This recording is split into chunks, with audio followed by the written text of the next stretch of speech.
నమస్తే మిత్రులారా, ఈరోజు ఆఫ్టర్నూన్ సెషన్లో జరిగినటువంటి టెట్ ఎగ్జామ్లో ఎలాంటి క్వశ్చన్స్ వచ్చాయనేటువంటిది పూర్తిగా తెలుసుకోవడానికి ప్రయత్నం అయితే చేద్దాం.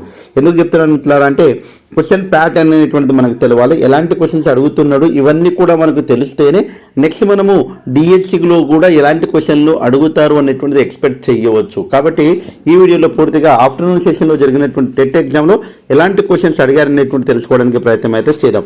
వీలైతేనే తప్పకుండా మీకు వీలైతేనే మీకోసం నేను చేస్తున్నాను కాబట్టి కష్టపడి ఒకసారి వీలైతే లైక్ చేయండి.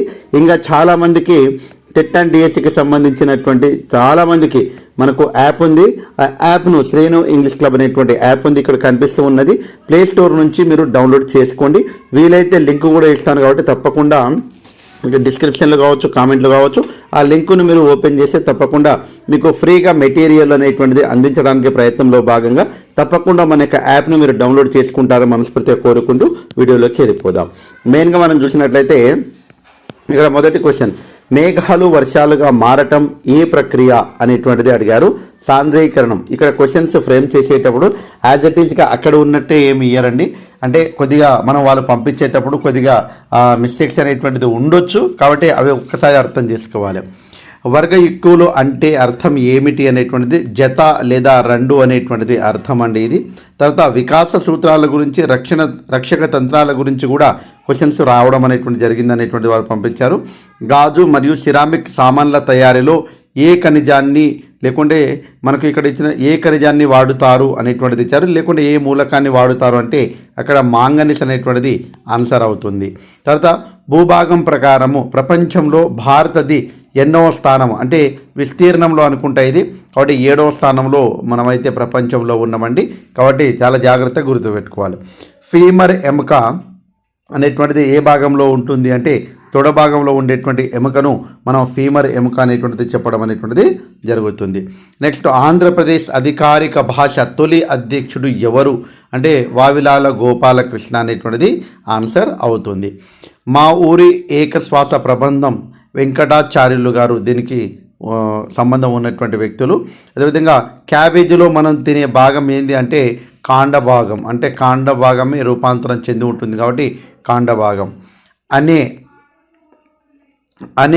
అనేది షష్ఠి తత్పురుష అనేటువంటిది ఏ సమాసంలో వస్తుందంటే షష్ఠి తత్పురుష సమాసంలో వస్తుంది. తర్వాత శాఖోత్పత్తి, ఇక్కడ శాఖోత్పత్తి అంటే ఆ షాపడ్డది ఈ షాపడాలి. శాఖోత్పత్తి ద్వారా పునరుత్పత్తి జరిపే మొక్క ఏది అని అడిగారు. అక్కడ బంగాళదుంప, ఇక్కడ మనకు మ్యాంగో అంటే మామిడి అట్లా ఇచ్చారంట, కానీ బంగాళదుంప ఆన్సరు. ఎగువ పీఠభూమి గల జిల్లాలు ఏవి అయితే బుక్లో మనకు దిగువ పీఠభూమి కలిగినటువంటి జిల్లాలు ఇచ్చారు.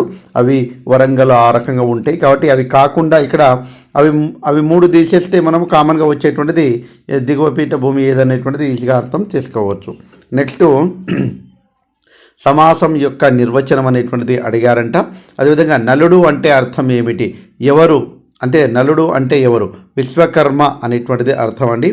పతనం అనే పెత్తానం, ఇది పెత్తానము ఇచ్చారు. దీనికి వికృతి పదం పట్టం అనేటువంటిది ఆన్సర్ అవుతుంది.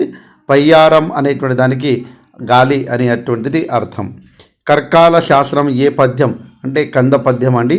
డ్రోన్ ఈగలను ఏ ఈగలను అంటారంటే మగ ఈగలను డ్రోన్ ఈగలు అని చెప్పడం అనేటువంటిది జరుగుతుంది. నెక్స్ట్ చూసినట్లయితే చిత్రకళలు అనేటువంటిది ఎవరికి సంబంధించింది అనేటువంటిది చూసినట్లయితే కొండపల్లి శేషకీర్రావుకు సంబంధించినటువంటివి చిత్రకళలు. ఒగ్గు కథకు సంబంధించినటువంటి వ్యక్తి ఎవరంటే మిద్దె రాములు అనేటువంటిది ఒగ్గు కథలకు సంబంధించినటువంటి వ్యక్తి. నలుడు అంటే అర్థము విశ్వకర్మ అంశంతో పుట్టిన ఒక వానరుడు అనేటువంటిది ఆన్సర్ అవుతుంది. కాబట్టి ఇవన్నీ కూడా చాలా ఇంపార్టెంట్ అండి, ఎందుకంటే ఇవన్నీ కూడా నేను మీకు టైప్ చేసేటప్పుడు కొద్దిగా మిస్టేక్ జరగవచ్చు. క్వశ్చన్స్ కూడా చాలా అంటే పంపించినటువంటి వాళ్ళకైతే ప్రత్యేక ధన్యవాదాలు. ఇవన్నీ కూడా మీకు ఫ్రీగా అందిస్తాను. మన యొక్క గ్రూప్లో చేరండి, మన యాప్లో కూడా ఇవన్నీ కూడా మీకు పీడిఎఫ్ రూపంలో అందిస్తానండి. మగువకు సంబంధించినది కానిది అడిగిండు. మగువ అంటే ఏంది అనేటువంటిది మనకు తెలవాలి. అంటే స్త్రీ, తర్వాత పడతి, తర్వాత వనిత అనేటువంటిది ఇక్కడ మనకు స్త్రీకి సంబంధించింది ఇవన్నీ కూడా. అంటే స్త్రీకి సంబంధించింది కానిది అనేటువంటిది మనము అక్కడ ఇచ్చిన దాంట్లో కానిది ఏదో ఐడెంటిఫై చేయాలి. అసలు ఏది అయ్యేది తెలిస్తే కానిది ఏదో ఈజీగా ఐడెంటిఫై చేయవచ్చు. గోవు అనేటువంటి పదానికి పర్యాయ పదము ఆవు, ధీనువు, సురభి అనేటువంటిది అర్థము. సార్ మనం ఇంగ్లీష్కి సంబంధించినటువంటి ఛానల్ మనది, కానీ ఇంగ్లీష్కి సంబంధించినటువంటి క్వశ్చన్స్ ఏం చెప్పడం లేదు సార్ అంటే నేను మీకు ముందే చెప్పాను, ఎగ్జాంపుల్ చెప్తున్నాను. మీరు రాసేటువంటి వాళ్ళు నాకు క్వశ్చన్స్ తెలుస్తాయంటే తెలియవు. మరి ఎట్లా క్వశ్చన్స్ అంటే చాలామంది చెప్తున్నారు సార్ ప్యాసేజ్ వచ్చింది సార్, ప్యాసేజ్ మీరు చెప్పినట్టుగా ప్యాసేజ్ ఎలా చేయాలో మీరు చెప్పారు, అందులో ఫస్ట్ క్వశ్చన్స్ చదివాను సార్, తర్వాత నేను అక్కడ ఉన్నటువంటి దాంట్లో ఆ కీవర్డ్స్ అనేటువంటిది అండర్లైన్ చేసుకున్నాను క్వశ్చన్స్లో, తర్వాత నేను ప్యాసేజ్ చదివాను సార్, కాబట్టి చాలా ఈజీగా నేను ఆన్సర్ చేయగలిగాను సార్ అని మనకు మెసేజ్ చేయడం అనేటువంటిది జరిగింది. ప్యాసేజ్ అడిగారండి. అదే రకంగా దీంతో పాటుగా ప్రతి టాపిక్ నుంచి యాక్టివైజ్ ప్యాసివైజ్ నుంచి ఏవి అండ్ పీవీ నుంచి అడిగారు. అదేవిధంగా డైరెక్ట్ ఇండైరెక్ట్ స్పీచ్ నుంచి అడిగారు. అదే క్వశ్చన్ ట్యాగ్ అయితే మన క్లాస్లో డైరెక్ట్ మనం చెప్పినటువంటి కాన్సెప్ట్ నుంచి అడగడం అనేటువంటి జరిగింది. అదే రకంగా ప్రిపోజిషన్స్ కూడా అడిగారు. కాబట్టి ఇవన్నీ కూడా కామన్గా వచ్చేటువంటివి. కాబట్టి ఇవన్నీ అయితే టెన్సెస్లో అంటే టెన్సెస్ అనేటువంటిది చాలా ఇంపార్టెంట్ అనేటువంటి చెప్పాము మనము. ఆ కాంబినేషన్ ఆఫ్ టెన్సెస్ అనేటువంటిది అడిగారు. కాబట్టి డిగ్రీస్ ఆఫ్ కంపారిజన్ అడిగారు.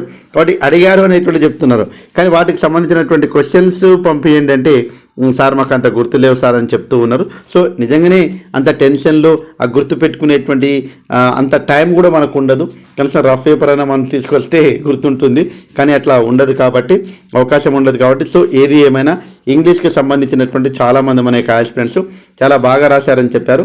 ఫ్రీగా మీకు క్లాసెస్ అందించడం అనేటువంటి జరిగింది మన ఫ్యామిలీ మెంబర్స్ అందరికీ కూడా. కాబట్టి తప్పకుండా మీకు టెక్స్ట్ బుక్ గ్రామర్ కావచ్చు, అదేవిధంగా జనరల్ గ్రామర్ కావచ్చు, అన్నీ మీకు ఫ్రీగా అందించాను. కాబట్టి తప్పకుండా ఎగ్జామ్ జరిగేంత వరకు, మీరు ఉద్యోగం సాధించేంత వరకు శ్రీను ఇంగ్లీష్ క్లబ్ అనే యూట్యూబ్ ఛానల్ మీకు తోడుగా ఉంటుంది మిత్రమా. మీరు గోల్ సాధించడమే నా యొక్క లక్ష్యం. కాబట్టి మీ యొక్క లక్ష్యాన్ని చేరుకోవడంలో మా వంతు పాత్ర ఉంటుంది తప్పకుండా. కాబట్టి ఆ రకంగా మీ ప్రయత్నం అనేటువంటిది ఉండాలి. కాబట్టి తప్పకుండా అయితే ఆ వైపుగా మీ ఆలోచన కూడా ఉండాలి. అలా అయితేనే మనం సక్సెస్ అనేటువంటిది సాధించగలం. కాబట్టి అలా ఉండాలంటే తప్పకుండా మన యాప్ను మీరు డౌన్లోడ్ చేసుకోండి. శ్రీను ఇంగ్లీష్ క్లబ్ అనేటువంటిది మనం ప్లేస్టోర్ నుంచి యాప్ డౌన్లోడ్ చేసుకోండి.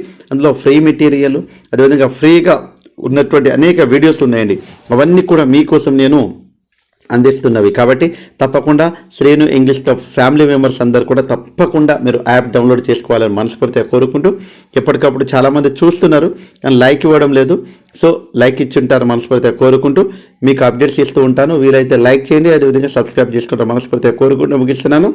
జై హింద్. అదే రకంగా ఇంగ్లీష్ ఎలా రాశారనేటువంటిది కామెంట్ చెయ్యండి, దయచేసి కామెంట్ చేయండి. మన క్లాసులు ఏ రకంగా ఉపయోగపడ్డాయి, ఇంకా ఏమైనా టాపిక్స్ కావాలంటే కూడా కామెంట్ చేయండి. Thanks for watching. All the best. Bye. See you.